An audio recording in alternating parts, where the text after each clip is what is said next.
Philip II of Macedon, a king generally overshadowed by his son, known to us today as Alexander the Great. Though Alexander would owe much of his success to his father, who would use shrewd diplomacy and masterful military reforms to win a series of battles that would catapult the once Greek backwater into ruler of the known world.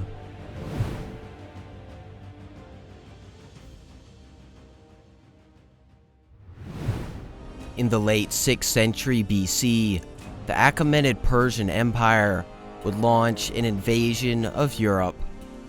By 512, they would conquer the region of Macedonia, before their forces would turn south and march upon southern Greece.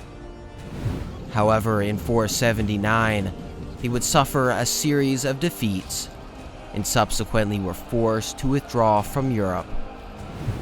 Alexander I would proclaim independence as the Kingdom of Macedon. However, unlike her southern Greek neighbors, Macedonia was in an incredibly vulnerable position, and over the next 100 years, would constantly find itself the target of raids from the Thracians, Illyrians, and Paeonians. By 393 BC, Amyntas III would succeed to the Macedonian throne. His 20-year reign would culminate in a defeat in battle to the Illyrians, which would result in his death and his youngest son, Philip, being sent to the Illyrians as a hostage. The Illyrians would subsequently send him to their Theban allies, where he would be educated. In Macedon, Amyntas's oldest son, Alexander II, would succeed to the throne, though his reign would be short-lived, and he would be assassinated by his uncle. His younger brother, Perdiccas III, would subsequently seize control of Macedon and largely stabilize the region, before he would resume war with the Illyrians, hoping to regain the territory that had been lost by Amyntas. Though, like his father, he would find nothing but defeat, the Illyrians under Bartolus would win a decisive victory, killing both Perdiccas and roughly 4,000 of his men.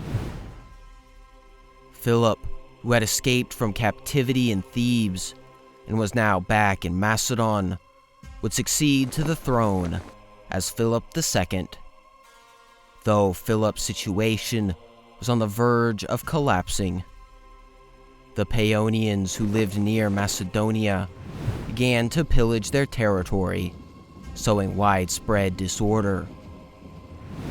Bartolus was assembling a large army and preparing for an invasion of Macedonia. In seeing the weakness, a pretender, Pausanias, had allied himself with the Thracians. They were preparing an army to overthrow Philip. Likewise, the Athenians, viewing Philip as hostile to their intentions and wishing to regain control of Amphipolis, would send Mantius with 3,000 hoplites and a considerable naval force to help restore Argaeus to the Macedonian throne. Philip was now facing invasion from 4 different armies and from every direction. The situation for Philip was dire.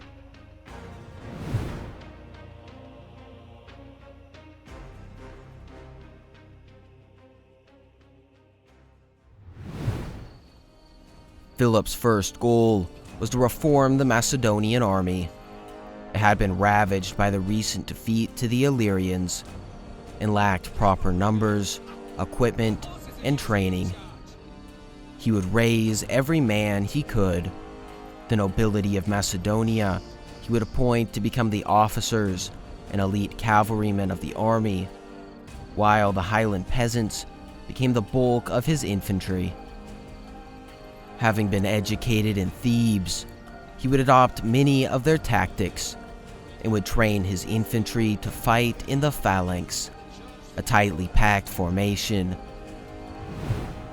Though, unlike the Greeks to his south, which fought with an 8-foot spear and a large round shield called the hoplon, he would equip his infantry with a smaller, lighter, bronze-plated shield, which could be worn from the neck, freeing up both hands to wield an 18-foot-long pike called the sarissa.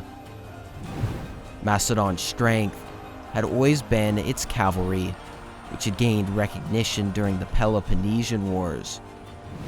And although the tactics would differ between battles, both Philip and Alexander would attempt to use the infantry, or foot companions as they would become called, primarily to hold the enemy at bay, while their elite cavalry could deal the decisive blow. After Philip had reformed the greater part of his army, he would switch his intention to diplomacy, hoping to make peace with some of his enemies, as even with his reformed army, fighting on 4 different fronts was untenable. He would first open negotiations with the Paeonians. He would bestow upon their court lavish gifts and made generous promises. They would quickly reach an agreement to maintain peace for the present. Likewise, he would send gifts to the Thracian king, convincing him to delay his preparations for the time being. Now he was left with only 2 enemies, the Illyrians under Bartolus, whose preparations had been slower than expected and was still in Illyria, and the Athenians, who under Mantius had arrived in Methone with 3,000 mercenary hoplites. Mantius would choose to remain with his fleet and sent Argaeus with the mercenaries to Aigai, the old capital of Macedon. When Argaeus came to the city, he invited the population to welcome his return and to proclaim him as their king. Though it soon became evident the people cared little for him and made no moves to support him. Realizing the city would not embrace him, he aimed to march back to Methone. Though unknown to him, Philip had arrived and marched around the city, and now suddenly appeared with his army. Argaeus would quickly form a battle line with his hoplites before Philip's troops would descend on them. The battle was fierce, but Philip's troops, who possessed both superior numbers and quality, would win a quick victory, killing Argaeus. The remaining mercenaries would retreat to a hill in the rear, hoping to find it more defensible. Though Philip, realizing there was no more need for conflict, would release the mercenaries under a truce after receiving the exiles they had captured from Aigai. The victory would greatly improve the morale of Philip's troops, and Mantius, hearing of the battle, would depart with his fleet back to Athens. Philip had won his first major victory at Methone, and for the moment had managed to stabilize his kingdom, though he would still have to fight the Illyrians under Bartolus, a feat that had already cost 2 Macedonian kings their lives.